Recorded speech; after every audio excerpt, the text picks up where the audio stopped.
Hi friends, welcome back to another episode of Generation Films. My name is Alan. Ben Kingsley is known as a skillful actor who can portray a wide range of characters. But what's really special about this man is the wide range of ethnicities he's also played in the films. While some people might call this cultural appropriation or racism, I see it as a simple example that race is just a social construct that was created by humans to separate us from one another. If a talented actor like Ben Kingsley can easily fool us into thinking that he's a wide range of ethnicities, we should applaud him for reminding us that humans, from a purely scientific point of view, are actually just one race: humans. But before we start, what exactly is Ben Kingsley's background? Well, he was born as Krishna Pandit Banji in North Riding, Yorkshire. His father was a Gujarati Indian doctor. His mother was an English actress. Pretty early on, Krishna realized he needed a more English-sounding name to make him more attractive to audiences and directors, so in the 70s, Krishna Pandit Banji became Ben Kingsley. Ironically, his first major and perhaps most defining role would be to play a famous Indian leader. It was a role that the actor completely immersed himself into, so much so that while filming the movie in India, he was constantly being mistaken as Gandhi, despite the fact that, spoiler alert, Gandhi had been killed several decades earlier. It would be the role that won Ben Kingsley an Academy Award for Best Actor and made Hollywood see him in a completely different light. Just 10 years earlier, while working at the Royal Shakespeare Theatre Company, Kingsley had been told by one of the senior directors that he would never play anything more than a servant. And I guess that director was right, because Gandhi was the greatest servant to the Indian people. Despite finding critical success, there just weren't too many roles for a half-British, half-Indian actor at the time. So Ben Kingsley did what any good actor did: he tried to adapt to the roles that were given to him. In 1985, Kingsley starred in a French romantic drama as the Arab ruler of an oil-rich Gulf state. The film is called Harem, and in it, Kingsley sends his henchmen to kidnap a woman from New York to be his wife.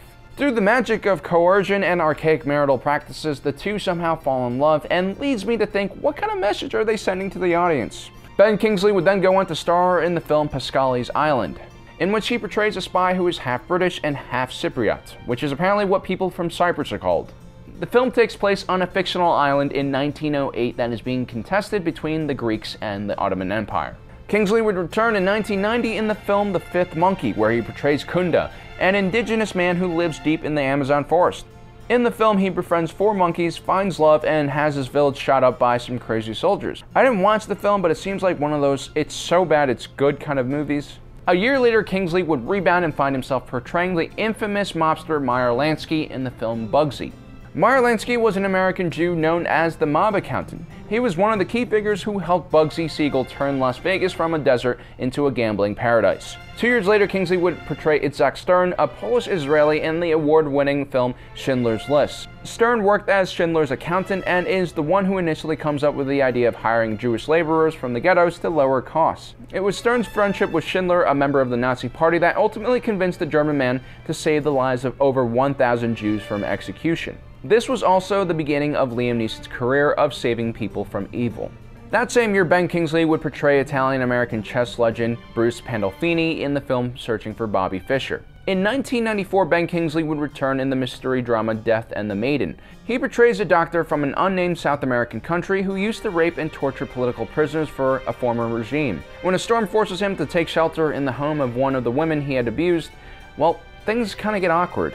Nonetheless, Ben Kingsley's sincere and twisted attempts to justify his actions makes the viewer seriously consider what it means to be a human.